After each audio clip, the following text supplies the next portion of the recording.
Hey guys, welcome to the first in my series of GOAT format deck profiles. Today we're going to go over the classic GOAT control deck, which is probably the most famous deck in GOAT format. As its name implies, it's a control deck that revolves around playing Scapegoat. The primary combo this control deck uses is Scapegoat plus Metamorphosis to make the boss monster Thousand Eyes Restrict, which is the strongest monster, arguably, in the extra deck for GOAT format.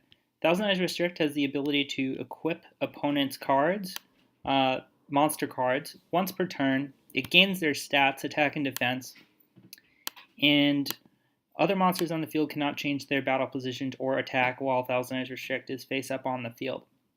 So it's essentially a battle floodgate, and it's one of the strongest control switch cards in the format. It has the ability to out a lot of problematic situations that the GOAT control player might find himself in. So to make Thousand Eyes Restrict, obviously Scapegoat tokens are great. They're level 1. With Metamorphosis, you need any monster that's the same level. Thousand Eyes is level 1. To further support Thousand Eyes Restrict, the GOAT control deck plays a flip effect engine of level 1 monsters, most commonly Magician of Faith and Magical Merchant. Magical Merchant is a great starter card in the early game, along with Sangan and Morphing Jar. Magician of Faith is a great mid-game and late-game power flip. It has the ability to get back any spell, including the infamous Trinity cards, which are some of the strongest cards ever printed. Now, the GOAT control deck does more than just make Thousand Eyes Restrict. It also has other boss monsters in the main deck. Air Knight Parshath is obviously one of the signature cards of GOAT control. Most GOAT control decks these days play 2 copies. And I'll get into why it's so good. Actually, let's go to this replay. This replay will show why Air Knight Parshath has so much synergy with GOAT control. One of the great things about Air Knight Parshath is that it's a tribute summon, and this has a lot of synergy with Thousand Eyes Restrict plays. So you can actually support tribute monsters very well in GOAT format, in GOAT control decks, because you can play Scapegoat in your opponent's end phase, then Metamorphosis on your turn, and then you contribute your Thousand Eyes Restrict for Air Knight Parshath. So when an opponent does something like this, where they set a face-down monster, which could be something threatening like Magician of Faith, threatening to get back Duo, you can chain Scapegoat in the end phase, summon 4 tokens, and then go into a Thousand Eyes Restrict play with Metamorphosis at little risk. So pretty much no matter what happens, what this back row is, this play is going to work out. The only thing that's going to stop this play is Ring of Destruction.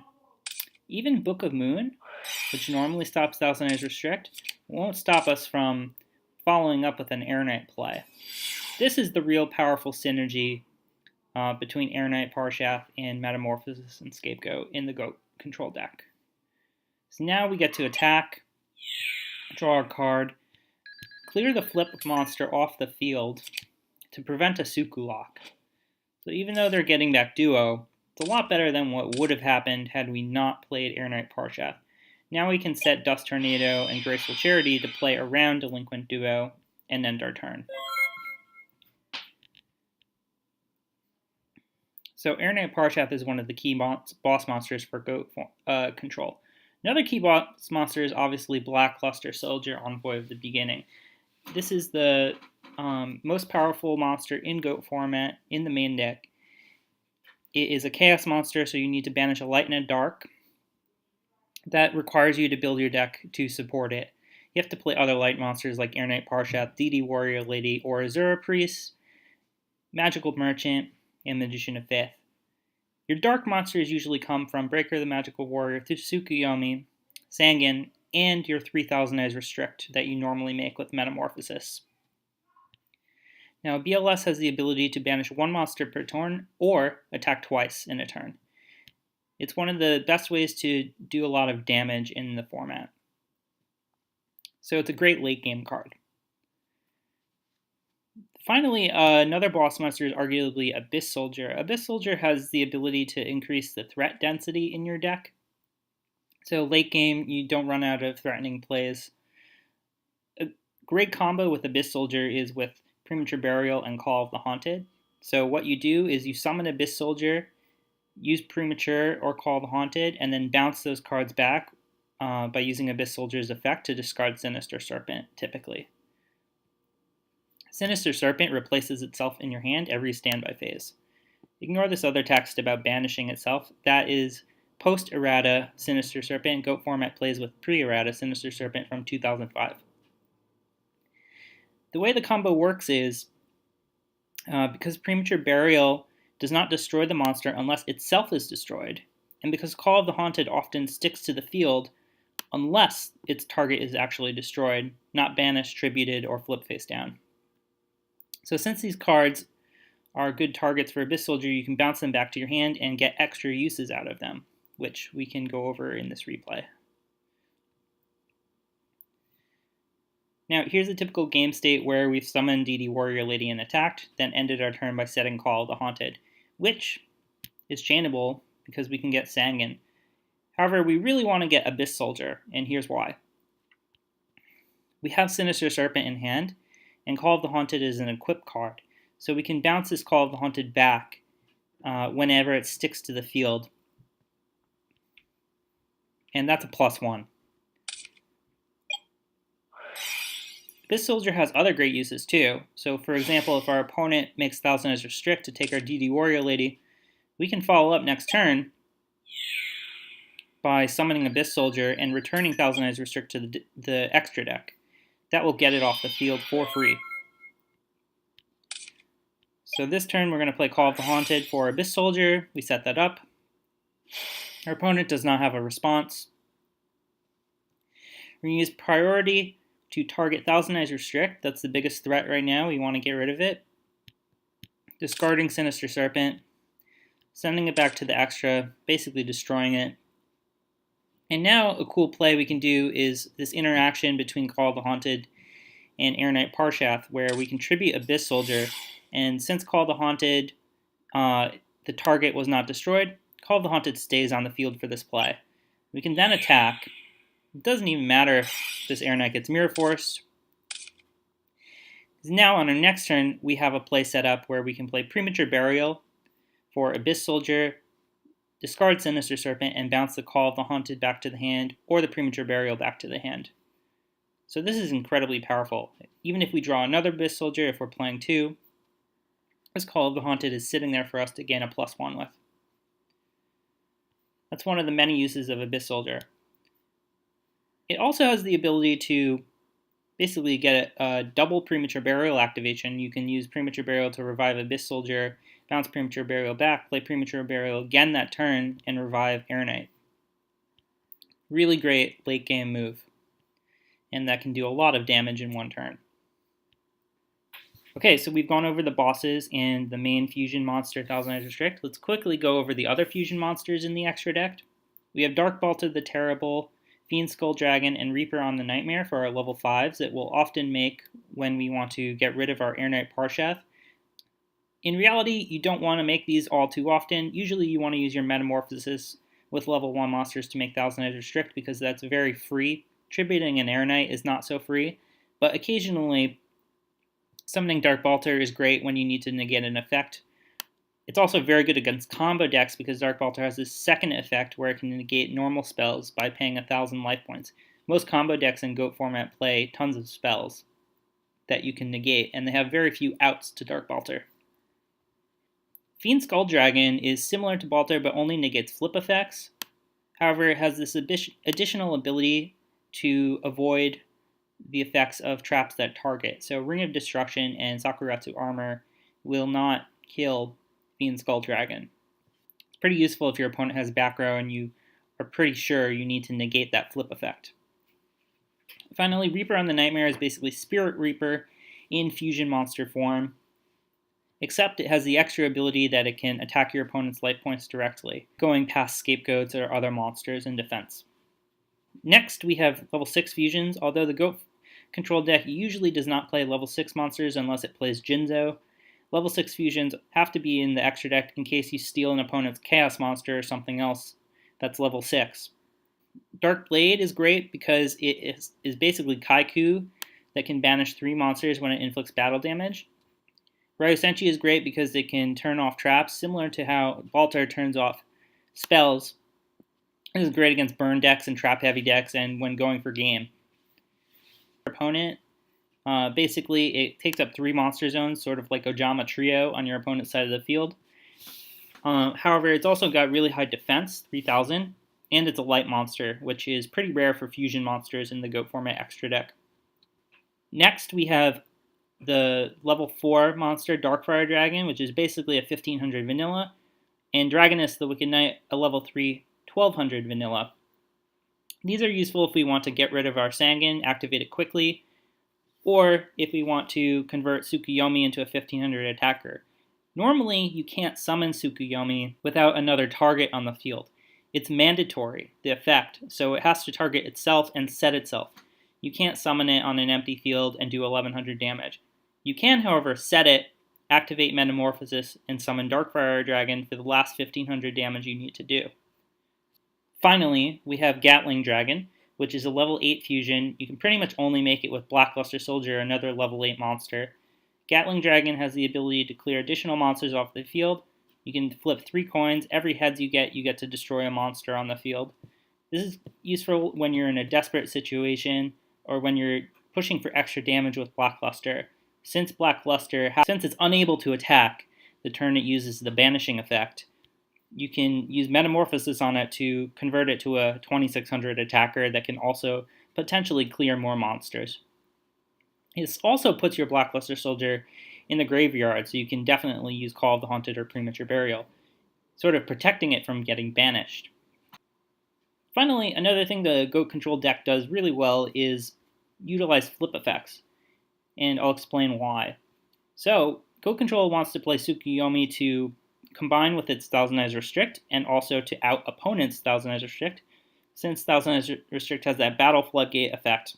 Few other monsters can actually kill it in battle other than Tsukuyomi. Tsukuyomi will flip Thousand Eyes down, turning off its Floodgate effect, and then you can attack it.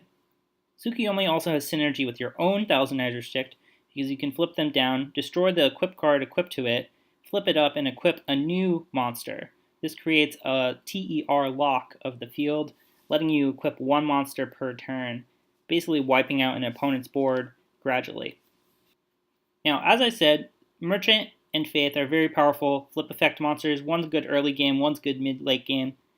Morphing Jar is another very powerful flip effect monster. These all work with Tsukuyomi, so every time you flip them up, you can summon Tsukuyomi, flip them back down. There's another combo here too with Call of the Haunted. So you can use Call of the Haunted in your opponent's end phase, call back a flip, summon Tsukuyomi, flip it down. That's really good with Magician of Faith and Morphing Jar. It really catches your opponent by surprise and starts off another Sook lock with a flip effect. Another combo in the deck with Sook is Snatch Steal.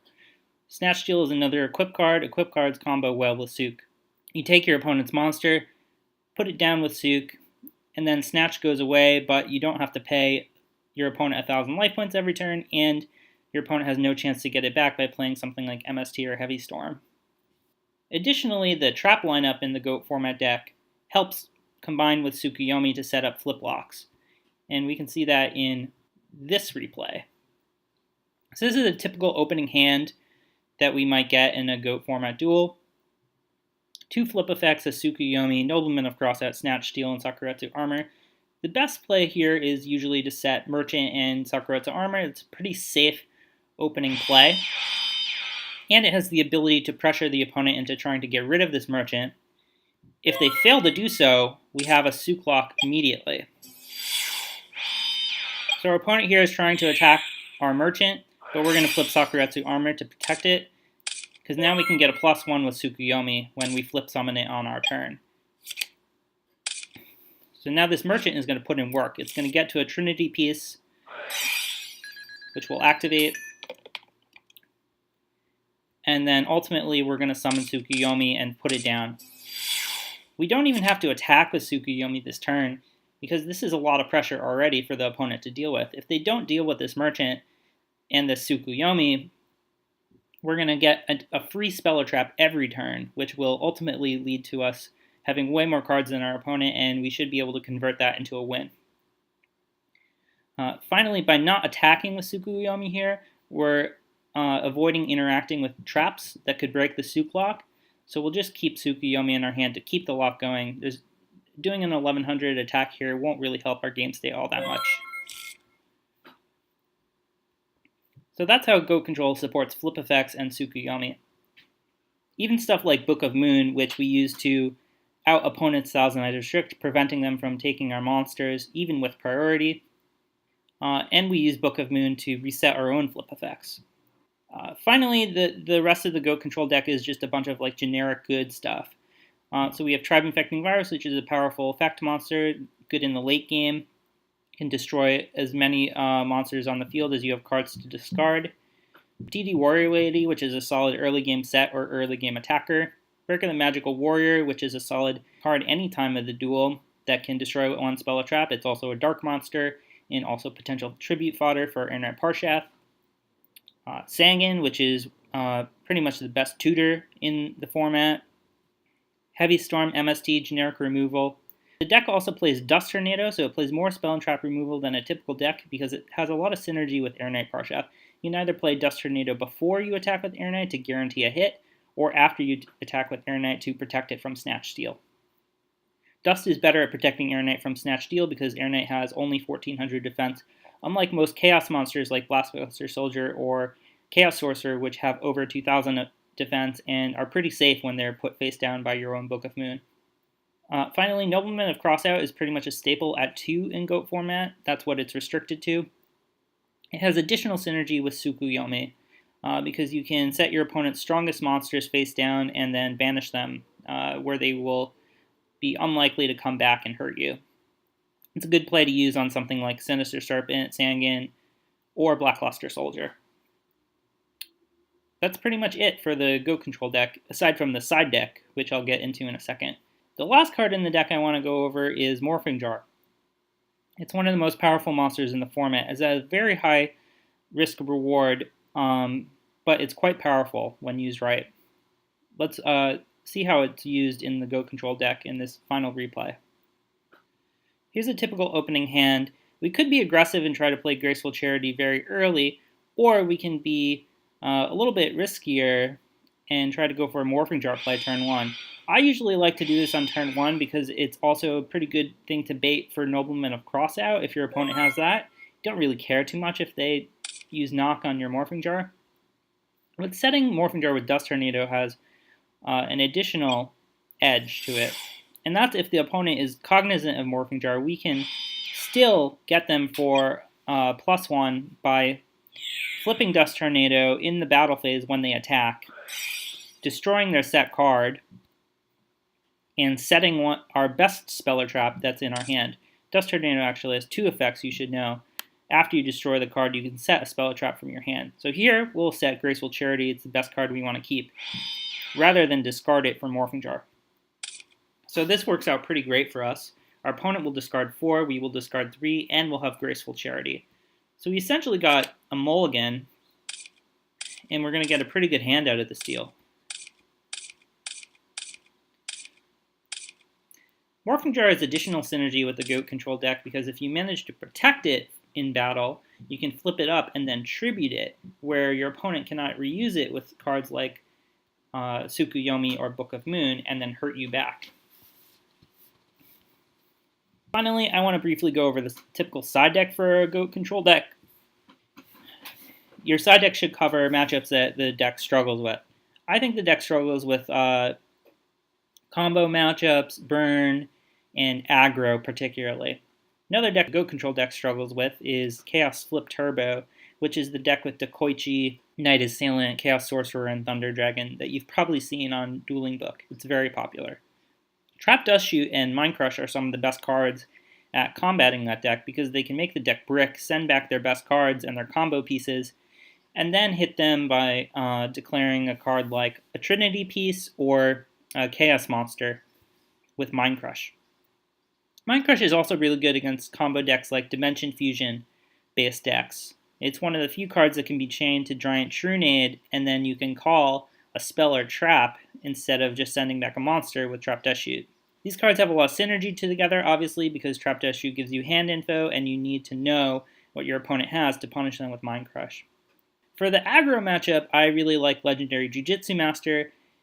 It has the ability to send a monster to the top of the deck that battles it. This is really good against most aggro decks, even if they have monsters that have higher than 1800 attack. Most of their monsters can't negate Legendary Jujitsu the first time they face it in battle. Only Mystic Swordsman level 2 would be able to negate it. It's good at kind of stalling and setting the aggro player back a turn and a summon. Additionally, you'll see that I have like water monsters and earth monsters in my deck. This is something that most Chaos decks that have Chaos Sorcerer are not able to do effectively. Goat Control can play earth monsters and water monsters so well because it only has one Chaos monster it needs to support. So I have no problem siding in Legendary Jujitsu Master. I also like to side in my second Abyss Soldier when I need a more aggressive approach. Abyss Soldier is also not that great against Chaos decks. It doesn't really do that much to them. As long as they have extra lights and darks in the graveyard, bouncing a Chaos monster back isn't all that good. So I like to set it out. This is also kind of why I play 1 in my main deck. You'll see some people playing 2 instead of a DD Warrior Lady. I like DD Warrior Lady in the main deck because it's always solid and it's a good Sangan target. Abyss Soldier, however, is extra good against combo and burn decks where you might need some additional removal. Good against Pac-Man decks too. Mobius the Frost Monarch is kind of one of the last slots in my side deck I decided to fill. I like it because it's another water monster for Abyss Soldier to discard in a pinch. It's obviously good against burn and back row heavy decks, and it has extra synergy with this card, 7 Tools of the Bandit, that I like. Basically against a deck playing 3 copies of Solemn Judgment, which you'll see in a lot of back row heavy decks in GOAT format, 7 Tools is probably the best counter, other than Royal Decree or Jinzo. But I don't like to play those because obviously I have a lot of traps in my main deck and I have a lot of traps in my side deck. So I'd rather go with Mobius the Frost Monarch. I also definitely want to keep a tribute monster to tribute my Thousand Eyes Restrict, especially when they have 0 attack. And I feel like Mobius is the best tribute monster against most burn decks and against aggro decks. Against aggro decks, Airknight Parsheth isn't all that good. For one, they don't play Scapegoat. Second, they play a lot of traps, so Airknight's going to run into Sakuratsu armor quite a bit. And third, they play monsters that have 2,000 attack or more so than most other decks. They play Blade Knight, sometimes they play Berserk Gorilla, etc. Finally, I like to put 2 copies of Creature Swap and Scapegoat in my side deck, because I feel like these are some of the things that the Goat Control deck can do well and exploit against other decks that aren't built like it. So, for example, if you were to play Creature Swap against an opposing Goat Control player, it'd be very unlikely to work reliably because you'd have to play around their Scapegoat tokens, and so you'd basically be rolling the dice whenever you played Creature Swap. You don't want to get a Scapegoat token back when you activate Creature Swap. So you can side it in against decks that don't play Scapegoat, such as Flip Control or Aggro, and you can also side in the additional copy of Scapegoat. So this gives you extra synergy and speed with which to activate your Metamorphosis plays. It also gives you some extra cool tricks to do with your Scapegoat tokens. Okay, that's all for today. I hope you enjoyed this first profile. Please let us know what you thought in the comment section.